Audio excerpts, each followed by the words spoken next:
Good evening again, folks. Welcome to another episode of Spilling Tea. I'm your host, Tiffany Daniels.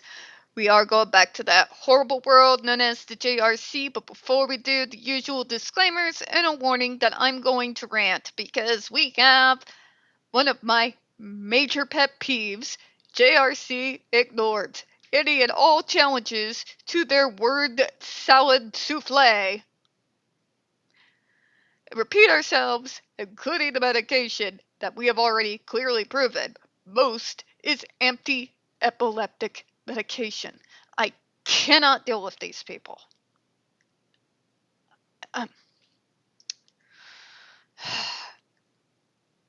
can somebody please tell me what in the name of God is up with the entirety of the East Coast service system? Are you all not supposed to be progressive, forward-thinking states? How can you be progressive when how you handle your service systems and the abysmal lack of knowledge in regards to mental health, trauma, and developmental disabilities is this far in the Stone Age, and you've got GOP hillbilly hellscapes like Missouri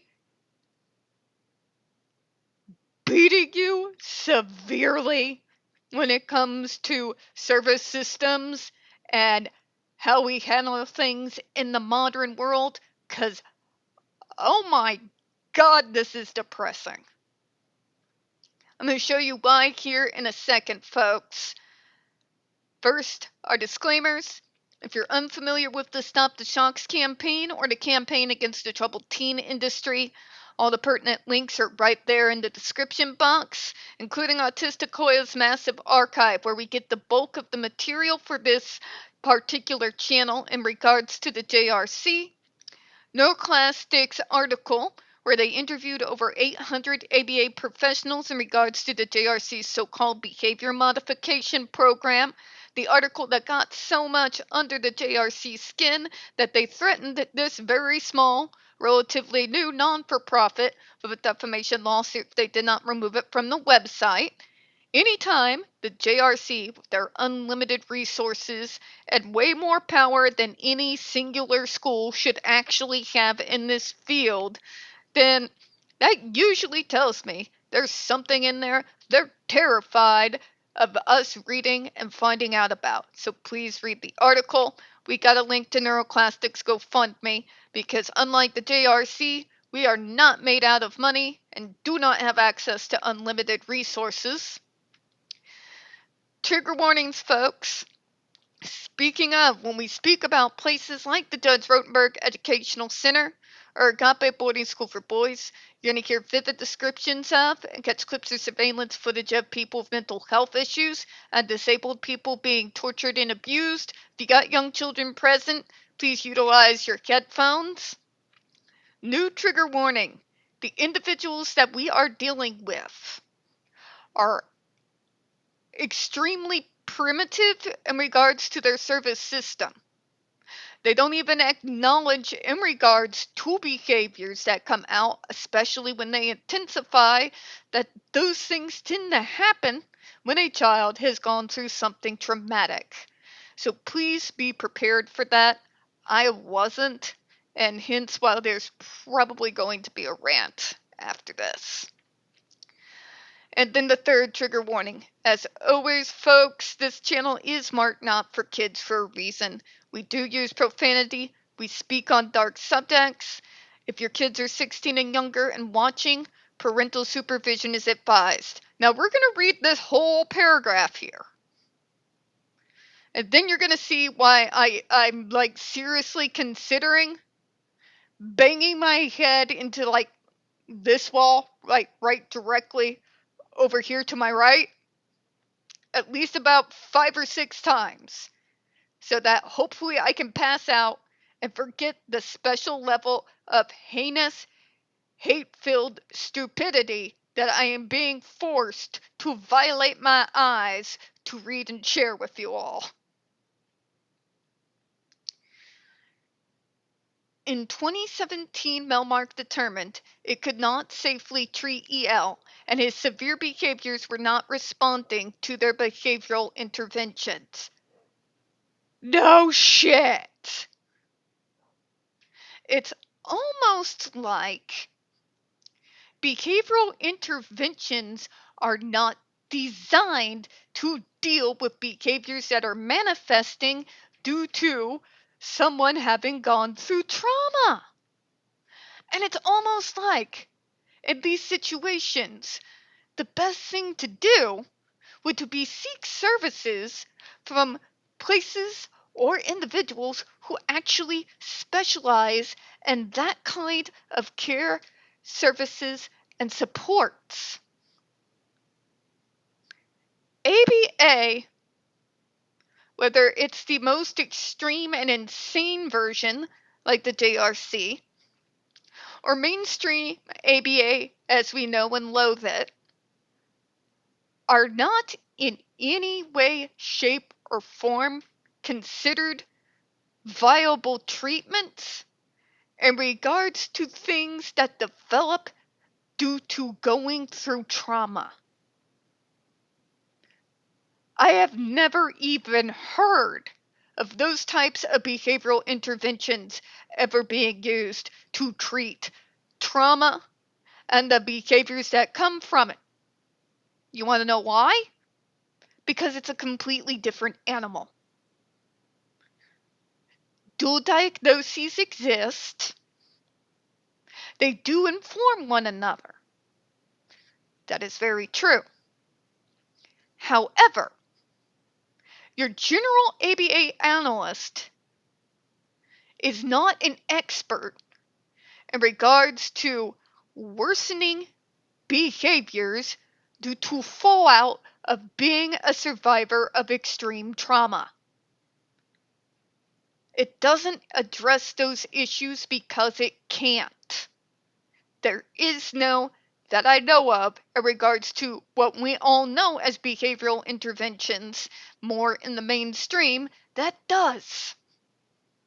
That's why there is trauma-informed specialists. It's why it's literally its own separate field. How is it in my backwards podunk I've got a senator on my state floor literally defending child brides?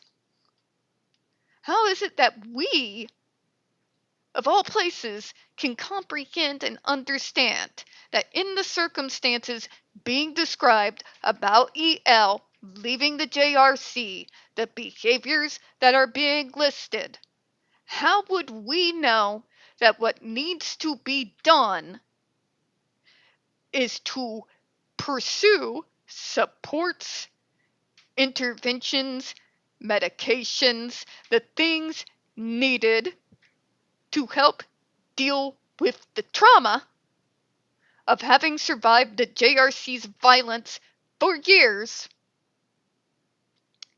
yet somehow Massachusetts and Pennsylvania can't seem to figure this out, and they think the best idea is literally to send this guy back to the abusers that caused the trauma, that caused him to manifest these additional behaviors in the first place. Is there no one there working within the service system that has any kind of common sense? Do they not have access to Google? Literally all we did in the last video was take those traits, we stuck them in the Google search engine, and boom! We had a list of links, articles, phone numbers, and providers for those who specialize at those services in helping people being able to treat trauma-induced behavioral issues. Do not try to tell me Google is somehow inaccessible on the East Coast. I did not work in the trauma-informed field. I knew of its existence. I had the names and offices of the doctors in the few specialized cases where family needed to reach out to get access to those supports. I was not a caseworker. I was not a social worker. I was an advocacy specialist and a resource specialist, as well as acting consultant under multiple programs and pilot programs. Okay? That's what I did. I had this knowledge at my fingertips to give to the folks who would need it to deal with specifically what has been listed about EL right here. But I am supposed to believe that this adult facility that they should have probably transferred this poor kid to would he hit the actual proper transition age long before 2013 to 2017.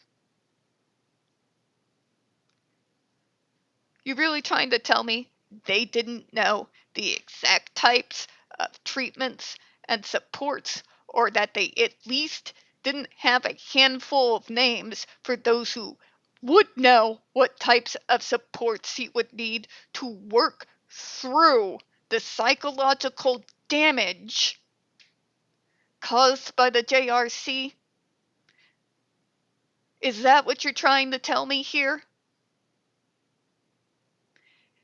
Is everybody eating out of the JRC's hand on the East Coast? It just gets more bizarre and shadier the deeper and deeper down the rabbit hole we go. It makes zero sense to me. I am one of the most backwards of states throughout the entirety of the United States. Our educational public school system has been horrific and on a bizarre downward climb from the 90s, and I'm talking about high schools where my textbooks came from 1975. Yet somehow we knew where we would need to refer individuals when cases like this were being put in front of our eyeballs.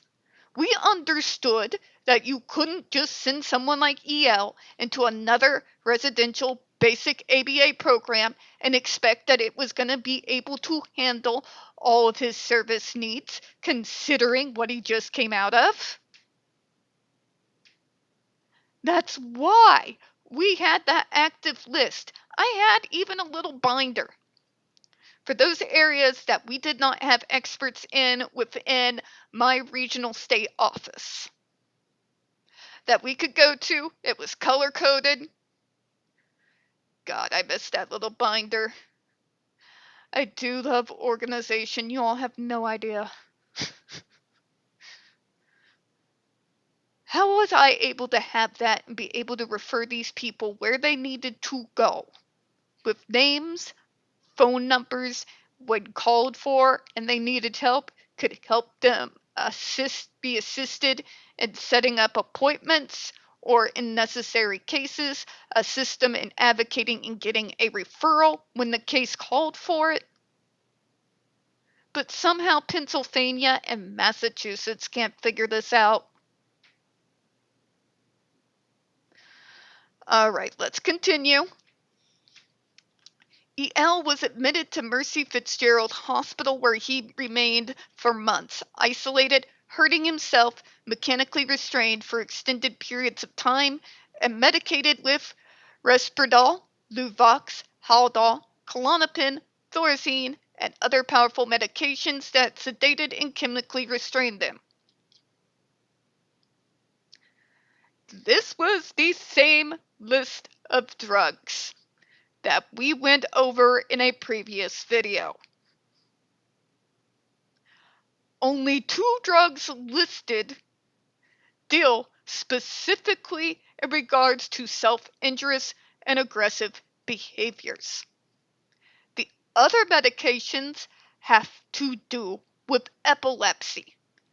The single sedative, not multiple, but single sedative, we do not know whether that had to do specifically with behaviors or whether it was the sedative that sometimes, although not all the time, accompanies a person after having multiple seizures, and due to whatever got knocked loose, they come out of it aggressive. So sometimes they'll use a sedative until they can kind of ease them back, because it's a shocking situation where 1 minute you're sitting in your house and what seems like a no lapse in time from you wake up with tubes in you and people surrounding your bed. Okay? The epilepsy medications did not sedate or chemically restrain them, because that is not their purpose. They stop seizures or try to prevent them, or in the case that it's already begun, they are taken either during or shortly after one ending to prevent further seizures. That is their job. That is their purpose. And I know that they know this. And if that's an actual real hospital, they sure as shit knew it. Okay? For the love of God. But he was stuck in a psych ward for months, and surely there would be the expert there. So what you are expecting me to buy is that one of these fancy hospitals on the East Coast, and I know they're fancy, I've seen the inside of them, with more money than any of the hospitals, even Mercy, the main Mercy that used to be St. John's out here, has ever even glanced at. And you're going to try and tell me that they did not know the difference between epilepsy drugs and drugs that deal with self-injurious or aggressive behaviors. Because if you're trying to convince me of that, I call bullshit. I call major bullshit. Okay? Number 2, we are not being told, in regards to Mercy Fitzgerald Hospital, whether he was being put in a psychiatric unit or not. This is the way the JRC likes to play fast and loose with the truth. They like you to make logical, although not always correct, assumptions. Our brains will sometimes automatically fill in things that are not already there. And unless you are autistic as fuck, like me, and a stickler for details, your brain might actually read over that and automatically assumed, when they mentioned the hospital, that it is in a psychiatric unit. The JRC wants you to make that assumption. But why wouldn't that be fleshed out? Considering they have listed several different behaviors that are known to be common to manifest out those who've gone through childhood trauma, both in neurotypical and neurodivergent alike.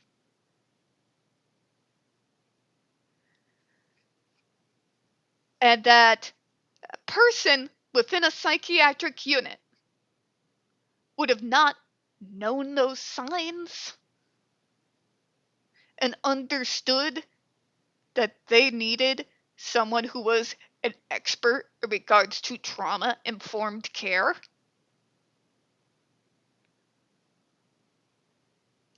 Because yeah, again, I'm going to call bullshit. I mean, I too, when I first read the sentence, automatically assumed that he was put in a psychiatric unit within that hospital.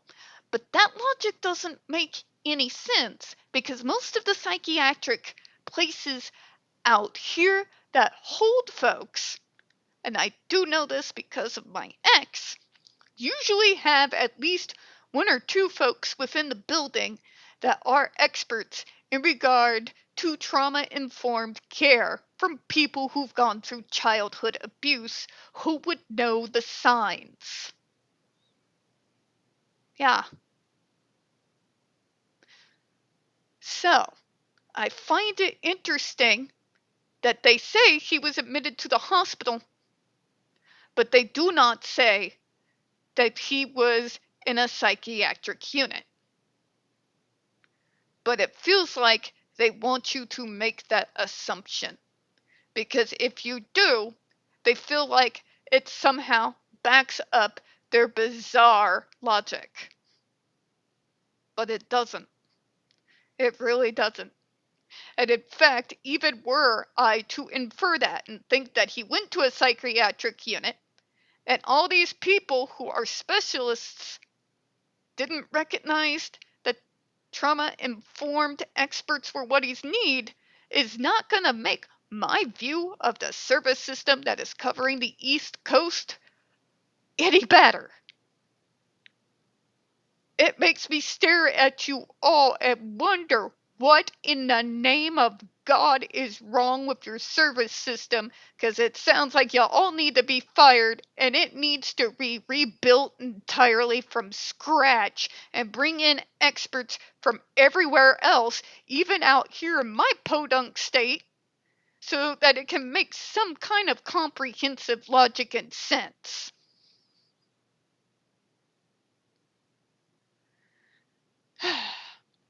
Because of these medications, EL began to exhibit Parkinson's disease-like symptoms. Oh my fucking God.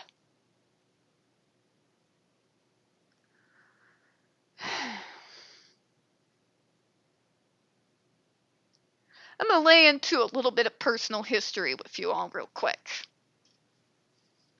Because this was a development out of trauma that didn't manifest for a good many years after I had been long out of that situation. And what it is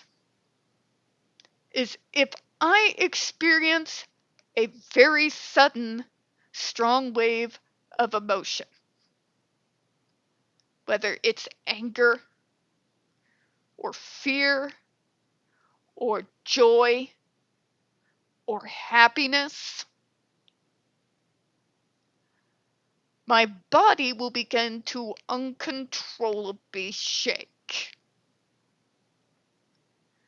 Sometimes that shaking becomes so bad that I can't hold on to things.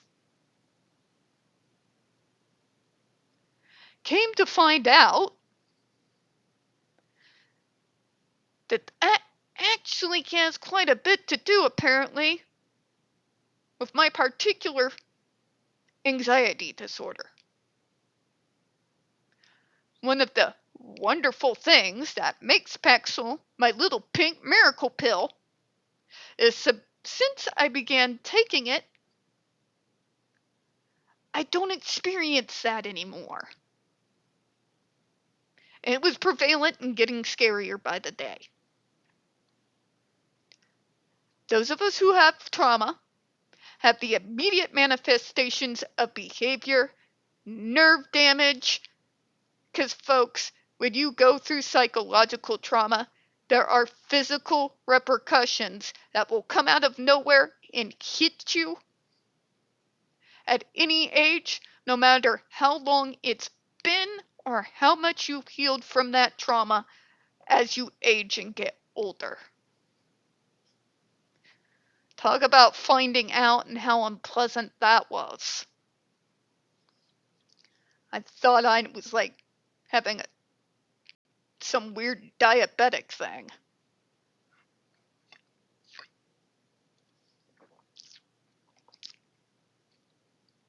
that shaking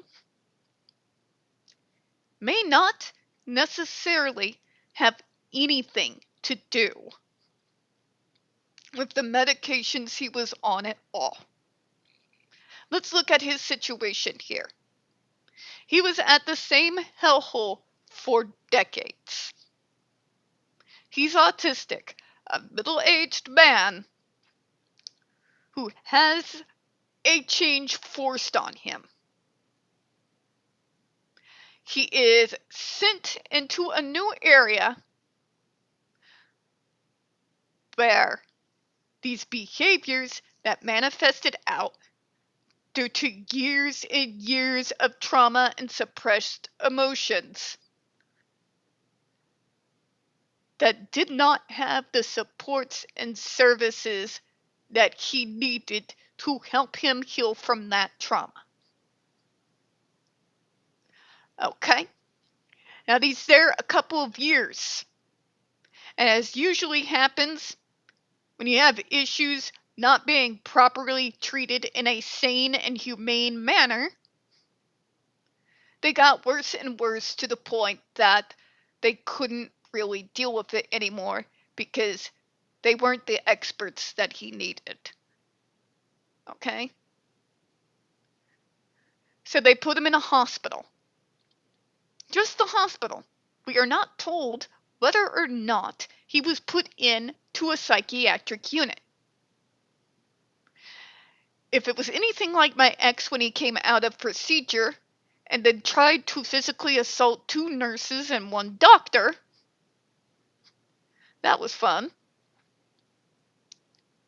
That for at least 3 days before he was put in the psych ward, they put medications to keep him calm so that they continue to perform their duties in regards to bringing him back up to health and conscious steadily. And then he was put in the psychiatric unit. Okay?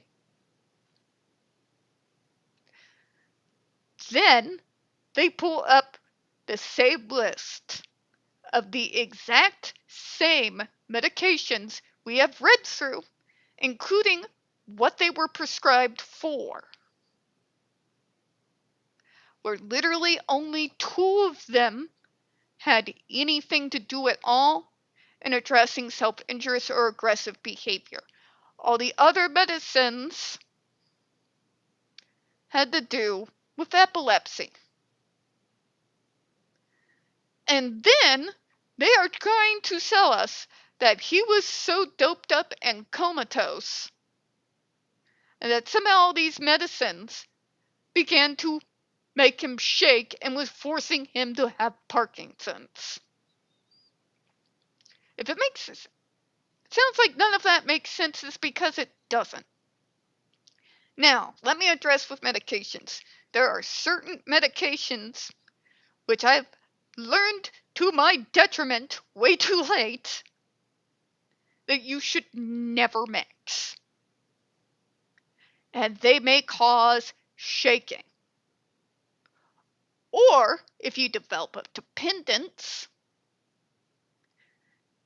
and you are weaned off, or my very idiotic idea of going cold turkey off of methocordone,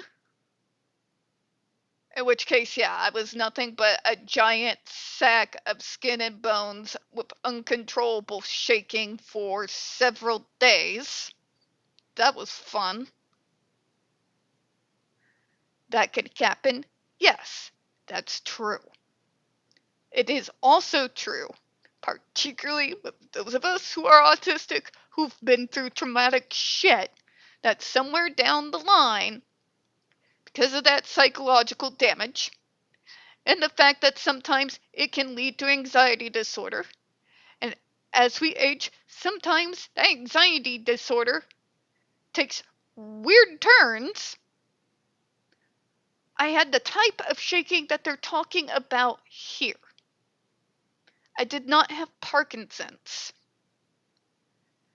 It was a weird evolution of my already diagnosed anxiety disorder,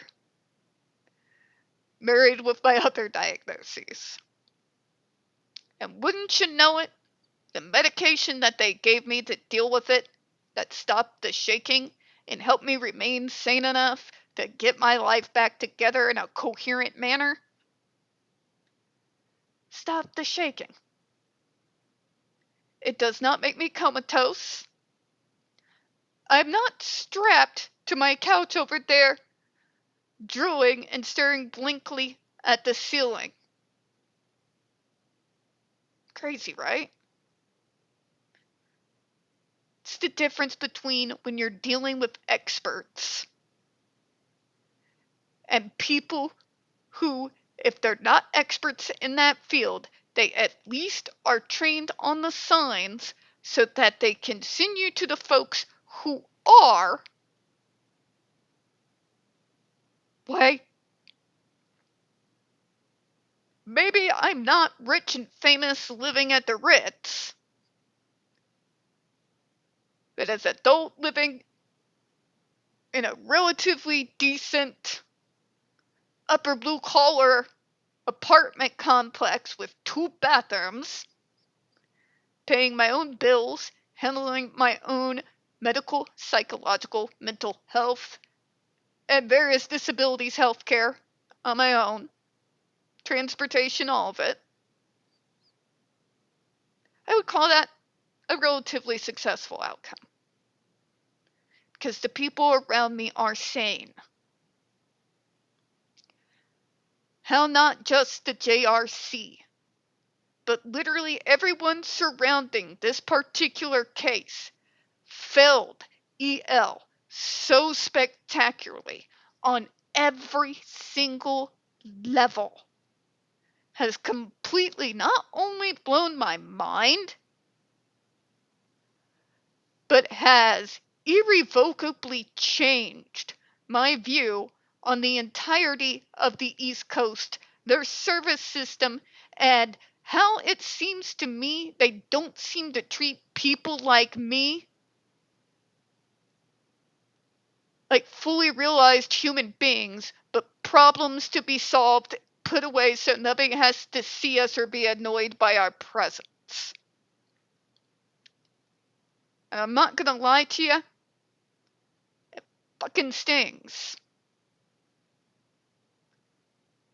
I am considered what they call one of the daughters of the revolution. Particular, my family's ancestors literally helped found the city of Boston, Massachusetts. To see a place like that my family helped build and put on the map, fell kids like me, generation after generation of them, so spectacularly. I don't know if I'll ever be able to look at it the same again. On that melancholy note, we're going to close out for the evening, folks. I think that's enough trauma and secondhand trauma for the day. Enough heart to heart. It is time for me to go back to reading the Ozark Daredevils little autobiography of the band back there, which is amazing. It's called It Shine. It's by Mike Soup. Pick it up, guys. It's awesome.